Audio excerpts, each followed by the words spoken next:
Hi friends, உங்களால் நான் உங்களுக்காக நான். இன்றைக்கி என்ன பார்க்க போகிறோம்னா, ஃபர்ஸ்ட் வன்னி மரத்தின் தகவல்கள், செகண்ட் வன்னி மரத்தின் வரலாறு, தேர்ட் மருத்துவ குணமுள்ள வன்னி மரம்.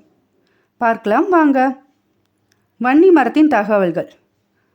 வன்னி மரத்தின் தாவரவியல் பெயர் பிராஷாபிஸ் ஸ்பைசீரா. இதன் தாவர குடும்பம் மைமோஷியா. வன்னி மரத்தின் தாயகம் இந்தியா. வன்னி மரத்தை ஆங்கிலத்தில் கெசிரி என்றும், இம்மரம் ராஜஸ்தானின் மாநில மரம்.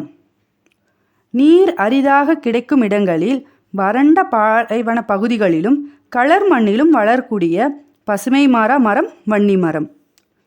இந்தியாவில் மட்டுமில்லாமல் மேற்காசிய மற்றும் தெற்காசிய நாடுகளான Afghanistan, Iran, Oman, Pakistan, Saudi Arabia, Saudi அரபு, ஆபிரகம், ஏமன், இந்தோனேஷியா ஆகிய நாடுகளில் வன்னி மரங்கள் உள்ளன.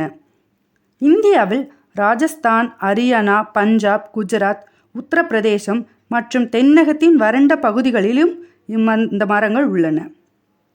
ஆண்டுக்கு 500 மில்லிமீட்டர் குறைவாக மழை பெய்யும் இடங்களிலும் வன்னி மரம் வளரும். வன்னி மரம் மிகவும் வசீகரமான மரம். இதன் இலைகள் முதல் அனைத்தும் சிறப்பு வாய்ந்தவை. இந்திய அரசு வன்னி மரத்தை நம் அஞ்சல் தலையில் வெளியிட்டு பெருமை சேர்த்தது. தலவிருட்சமாக வன்னி மரம் எண்ணற்ற பல கோயில்களில் வளர்த்து போற்றி பாதுகாக்கின்றனர். இது முள்ளுள்ள இலையுதிர் மரம். எல்லா மரங்களையும் கரையான் அரிக்கும், ஆனால் வன்னி மரத்தை கரையான் தொடுவது இல்லை. வன்னி மரம் உள்ள இடத்தின் அருகில் வேறொரு மரமும் இயற்கையாய் தோன்றுவதும் கிடையாது. பஞ்சபூத சொரூபத்தை உணர்த்தும் 5 வகையான மரங்களில் வன்னி மரம் அக்னி சொரூபமாகும். அடுத்து வன்னி மரத்தின் வரலாறு பார்க்கலாம். வன்னி மரம் என்று சொன்னாலே விருதாச்சலம் என்றுதான் அனைவருக்கும் ஞாபகம் வரும். விருதாச்சலம் விருதகிரி ஆலயத்தில் பழமையான வன்னி மரம். இந்த வன்னி மரத்தின் இலைகளை பறித்துதான் அந்த கோயிலை கட்டினார்கள். எப்படி என்றால், அங்கு விபசித்தி என்ற முனிவர் ஒருவர் இருந்தார். அங்கேயே வாழ்ந்து அங்கேயே ஒரு கோயிலை கட்டிவிட்டு ஜீவ சமாதியும் அடைந்தார். விபசித்தி முனிவர் தினமும் அங்கு வேலை செய்யும் வேலையாட்களுக்கு அந்த வன்னி மரத்தின் இலைகளை உருவி அந்த வேலையாட்களுக்கு கொடுப்பார். வேலையாட்கள் எந்த அளவுக்கு உழைத்தார்களோ அந்த அளவுக்கு அந்த இலை அது பொன்னாக மாறும். ஒன்றுமே உழைக்காமல் இருப்பவர்களுக்கு அந்த இலை இலையாகவே தான் இருக்கும்.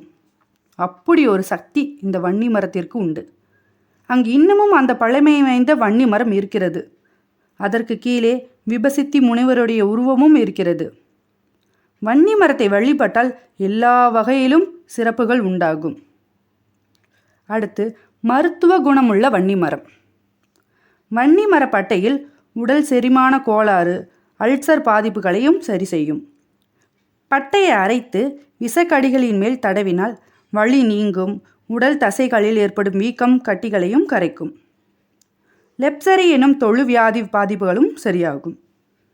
வன்னி மரத்தின் இலையை கஷாயம் காய்ச்சி வாய் கொப்பளித்தால் பல்வலி குணமாகும். வன்னிக்காயை தண்ணீரில் கொதிக்க வச்சு சர்க்கரை கலந்து குடித்து வந்தால் மஞ்சக்காமாலை சரியாகும். வன்னிக்காயை பொடி செய்து தேங்காய் எண்ணெய் சேர்த்து ஆசன வாயில் தடவி வந்தால் மூலக்கட்டிகள் உடையும்.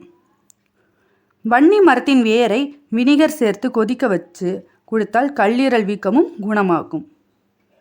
தினமும் வன்னி மரத்தின் அருகே சற்று நேரம் அமர்ந்து வந்தாலே போதும்.